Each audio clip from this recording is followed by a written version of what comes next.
Let's talk about the Book of Life.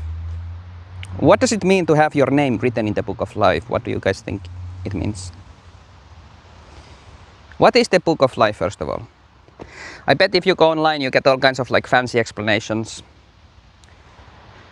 But what it is it is the diary of the Messiah Yeshua, the Lord Christ. It's his diary. If you live a life worth living, you get a mention in his diary. That's what the Book of Life is. God is the one, the Father in heaven, is the one who knows everybody, right? He's all-knowing. That's why when the Messiah, Lord, comes and judges, he can say to some people, I never knew you. Because he is not the Father. The Father is greater, he's all-knowing, but the Messiah doesn't know who you are if your name is not written in the Book of Life, because you never were really alive. And what that means is there's a standard to living a life that's worth living, that not everybody meet. And that's why there's no stories about them that are worth reading about in a book that's called the Book of Life. And this is something that only the Son can do. Only he can have this diary. That's at least how it makes sense to me right now. It doesn't make sense for the Father to have a diary. Like, it just means that he then writes down everything, like some kind of a machine. No. He gives this task to the Lord, like it's written that the Lord will be the one who gets authority. And then eventually the authority is given back to the Father and all will be in all. It's kind of a mysterious way of putting things, I suppose. But you know, that's what I'm saying. The Book of Life is the diary of Christ. And there is a standard to living like a full life. Like a wonderful life. Where you were really, really alive. And this is actually, I think, very closely associated with what the Apostle Paul wrote about when he said, I have learned to be content in all situations, you know, in poverty and in riches.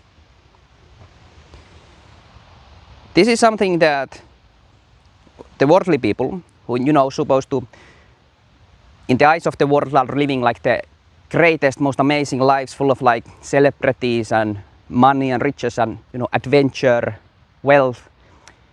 They never mastered that, and they don't get to be in the Book of Life. Their lives were kind of boring, uneventful. Like I read about Mark Zuckerberg going to his ski trip with his yachts and helicopters and stuff like that, skirting around the laws. That's not life at all. It's like it didn't happen. It's not really worth discussing, except to only to point out that there's something really rotten about that. He wasn't alive. You are supposed to be alive as a human being, and that means you, for example, are exposed to the elements, because God created this, everything around us, to like affect us. And that's in many ways what life is. That's what you have to recognize if you want to be content in poverty. If you cannot be content in poverty, you will never be content in riches either, because your idea of what it is to be fulfilled in life, to be content, is something that's not even recognized as life. You were dead while alive. And that's what we are here to learn. There's so many things about life that people just run away from. Challenges, you know, weaknesses, sicknesses, accomplishments that are humble but true, all these things.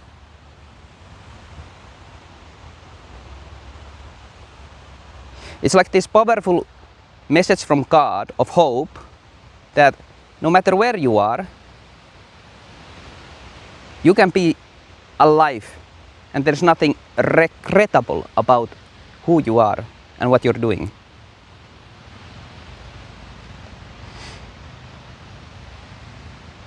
That's kind of what is hinted at also when it's written that those who are, oppressed, who have slave masters, do things for God instead of whatever the evil things in the world that are oppressing you, getting in your way.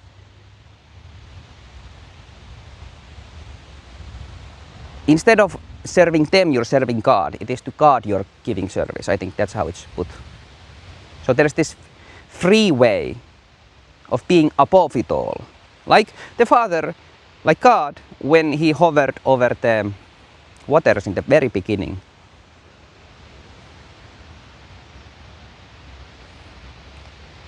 I just rode my bike here, I'm in southern France, and there was like a little kid,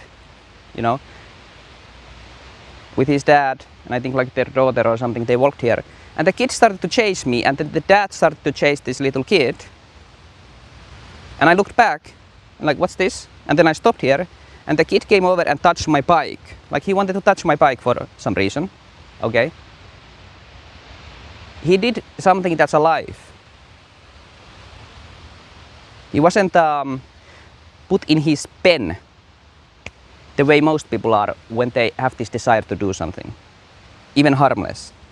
Like, he ran after me and he touched my bike. And I bet in the world he is classified as some kind of an autistic person, because he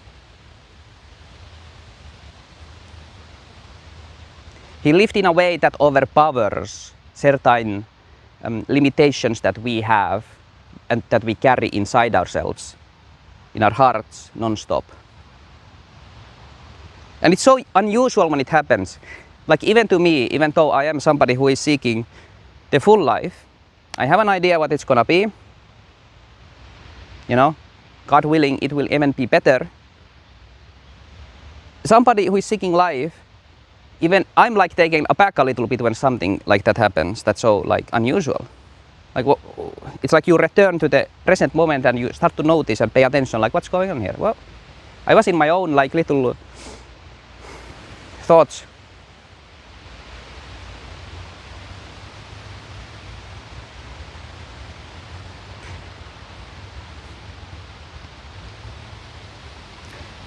I think you'll find that if you're writing a book that's about life, it's gonna have a lot of interesting people.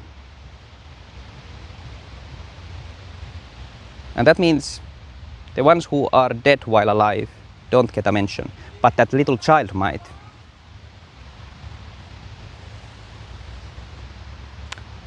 Anyway, thanks for watching this.